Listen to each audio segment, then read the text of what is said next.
அன்பான தமிழ் மக்களே, அன்போடு கூட உங்கள் யாவரையும் வாழ்த்தி வரவேற்கிறேன். God bless you all. கர்த்தரின் காலக்கணக்குகளும் ரஷ்யாவின் அமைதியும் என்கிற அந்த தலைப்பில் இந்த நாளில் இந்த செய்தியை உங்களுக்கு நான் கொண்டு வருகிறேன். சமீப காலமாகவே ரஷ்யா இஸ்ரேல் மேல் படையெடுக்கும் என்று சொல்லி எல்லாரும் பேசி வந்ததை நீங்கள் அறிவீர்கள். பைபிளில் அப்படிதான் சொல்லுது. கடைசி காலத்தில் மேஷக் தூபால் ஜாதிகள் என்று சொல்லப்படுகின்ற ரஷ்யா இஸ்ரேல் மேல் படையெடுக்கும் அப்படின்னு சொல்லி ஒரு தீர்க்க தரிசனம் இருக்கிறது.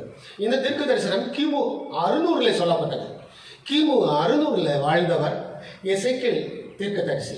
இவர் வாழ்ந்த காலத்தில் அந்த ரஷ்யா அப்படிங்கிற அந்த பெயரே அந்த இப்போ இருக்க ரஷ்யாவுடைய நாட்டினுடைய அந்த பகுதிக்கு கிடையாது. அப்போ ரூஸ்ன்னு தான் பேர், ரூஸ். இந்த ரூஸ் வம்சம் என்கிறது அது ஒரு அவங்களுடைய ரஷ்ய நாட்டினுடைய ஒரு ரூட் வேடுன்னு சொல்கிறாங்க. ரூட் வேடு, மேலானவர்கள். ரூஸ்ன்னு சொல்லும் பொழுது மேலானவர்கள், உயர்ந்தவர்கள் அப்படிங்கிற அந்த மீனிங்கில் அது வருது. அன்றைக்கு அந்த ரூஸ் வம்சம் வாழ்ந்த பகுதி 3 நாடுகளாக இருந்தது. அதாவது இப்போ இருக்கிற ரஷ்யா, உக்ரைன், பெலாரஸ், இந்த 3 மாகாணங்கள். அப்போ அது நாடு கிடையாது, மாகாணம். இந்த 3 மாகாணங்களும் சேர்ந்தது தான் ரூஸ் லேண்ட். அப்போ இந்த ரூஸ் லேண்ட் என்று சொல்லப்படுகிற அந்த காலத்து பெயரை வைத்து தான் எசேக்கியேல் தீர்க்கதரிசி சொல்லியிருந்தார். பிரின்ஸ் ஆஃப் ரூஸ், பிரின்ஸ் ஆஃப் ரூஸ் அப்படின்னு சொல்லி. அப்போ ரூஸ்ங்கிறது பாருங்கள், ரஷ்யாவுடைய ஒரு ரூட் வேடாக இருக்கிறது. அப்போ அந்த காலத்தில் ரஷ்யாங்கிற ஒரு நாடே இல்லை. பார்த்தீங்களா, ஒரு நாடே இல்லாத காலங்களில் ஒரு தீர்க்க தரிசனம். இதுதான் ஆண்டவர். சர்வமும் அறிந்தவராச்சு. முன் நடப்பது, பின் நடப்பது, முன் நடக்கப் போகுது, பின் நடக்கப் போகுது, எல்லாமே அவருக்கு தெரியும் என்கிறதை நாம் இந்த நாளில் புரிந்து கொள்ள வேண்டும். அப்போ இந்த ரஷ்யா கடைசி காலத்தில் இஸ்ரேலுக்கு விரோதமாக படையெடுத்து வரும் என்பது தீர்க்க தரிசனம். ஆனால் ரஷ்யா அன்றைக்கு இல்லைன்னாலும் இஸ்ரேல் நாடு அன்றைக்கு இருந்துச்சு பாருங்கள். எசேக்கியேல் தீர்க்கதரிசியுடைய காலத்தில் இஸ்ரேல் நாடு இருந்தது. இஸ்ரேலில் அப்பொழுது ராஜாக்களும் இருந்தார்கள், ராஜாவும் இருந்தார்கள். ஆனால் ரஷ்யாவுங்கிற ஒரு நாடே இல்லை. அது ஒரு மாகாணங்களாக அன்றைக்கு இருந்தது. ஸோ இந்த கிமு 600 சொல்லப்பட்ட அந்த தீர்க்க தரிசனத்தை தற்போது நாம் நெருங்குகிறோம்.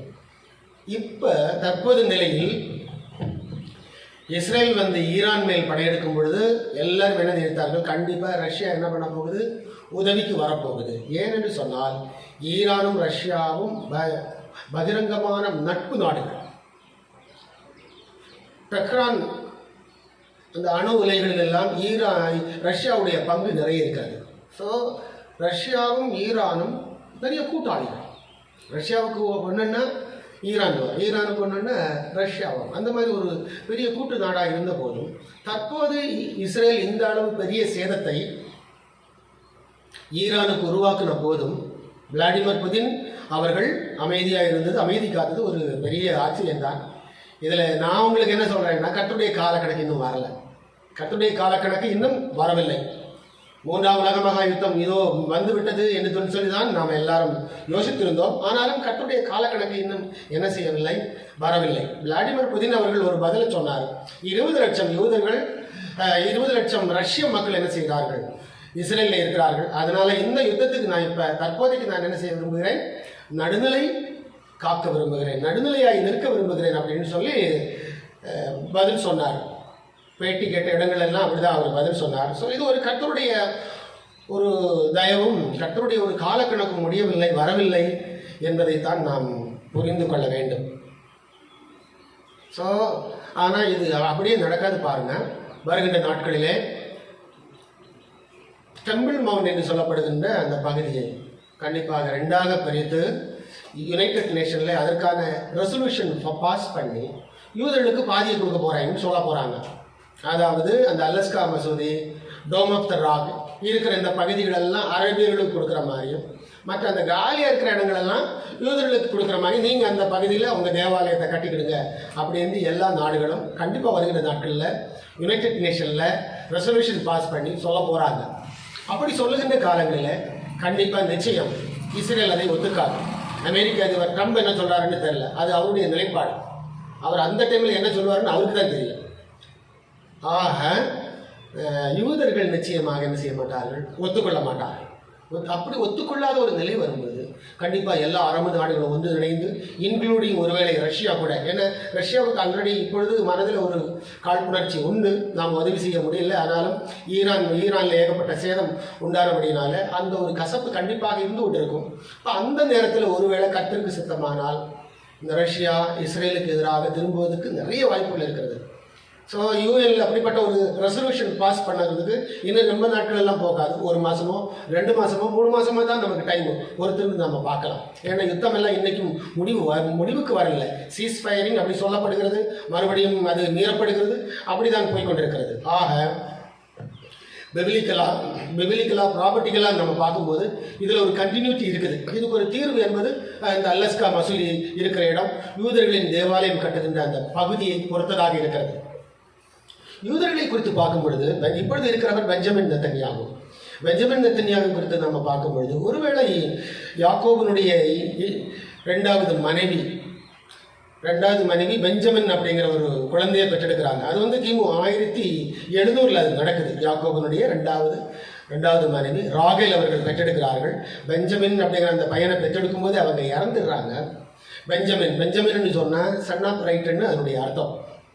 ஆக இந்த பெஞ்சமின் கோத்திரத்தில் வருகின்றது பெஞ்சமின் ட்ரைப் என்று சொல்லுவாங்க. இந்த பெஞ்சமின் ட்ரைபில் வர ஒருவரை தான் ஆண்டவர் இஸ்ரேலில் முதல் அரசராக தெரிந்தெடுத்தார்.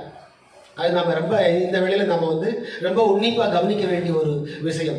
மேக்சிமம் கிமு 1040 அந்த காலங்களில் 1010 1040 காலங்களில் பெஞ்சமின் கோத்திரத்தில் வருகின்ற சவுல் என்கிற உயரமான நல்ல அழகான ஒரு மனிதனைத்தான் இஸ்ரவேல் மக்களுக்கு முதலாவது ராஜாவாக கொடுத்தார்.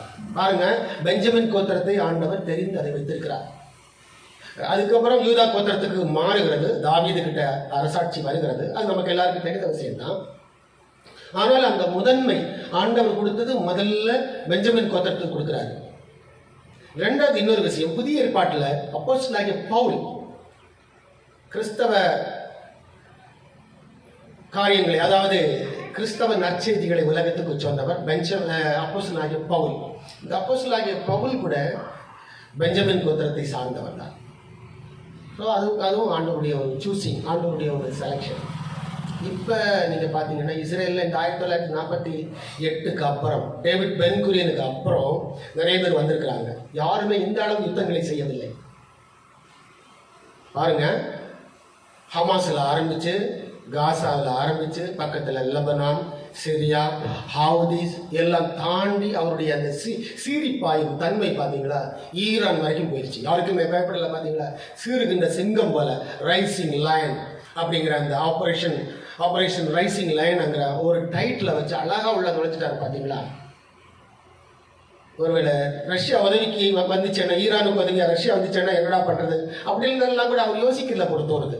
ரொம்ப தைரியமாக என்ன செய்திருக்கிறாரு, அழகாக ஈரானில் படையெடுத்து தான் நினைச்சதை என்ன பண்ணாரு, கரெக்டாக செஞ்சிருக்கிறாரு.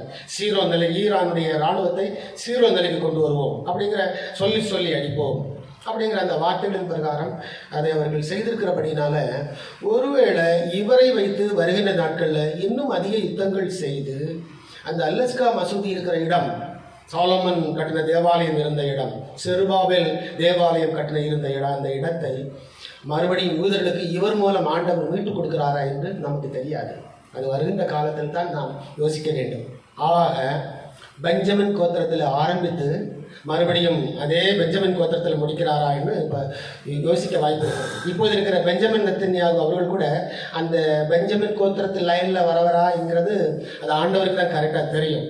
கண்டிப்பாக அப்படி தான் இருக்கலாம். அப்படிப்பட்ட கணக்குன்னா கண்டிப்பாக அப்படிப்பட்ட ஒரு முடிவுக்கு உலகம் வரப்போகிறது என்பதை நாம் புரிந்து கொள்வது அவசியமாக இருக்கிறது. சமீபத்தில் இப்போ கடந்த நாட்டில் பெஞ்சமின் நெத்தன்யாகு அவர்கள் யுனைடெட் நேஷனில் என்னென்ன வார்த்தைகளை பேசியிருக்கிறார் பாருங்கள். 75 ஆண்டுகளுக்கு முன்பதாக இறப்பதற்காகவே நாங்கள் என்ன செய்தோம், இறந்து போவதற்காகவே இந்த பூமிக்கு நாங்கள் வந்தோம், அழைத்து வரப்பட்டோம் அப்படிங்கிறாரு. லெபனான் டு சவுதி அரேபியா வரையிலும் நாங்கள் அன்றைக்கு எதிர்ப்புகளை சந்தித்தோம். ஐநா சபை எங்களுக்கு 75% பாலைவனமான பகுதியை தான் பிரித்து கொடுத்தது. அது உண்மைதான்.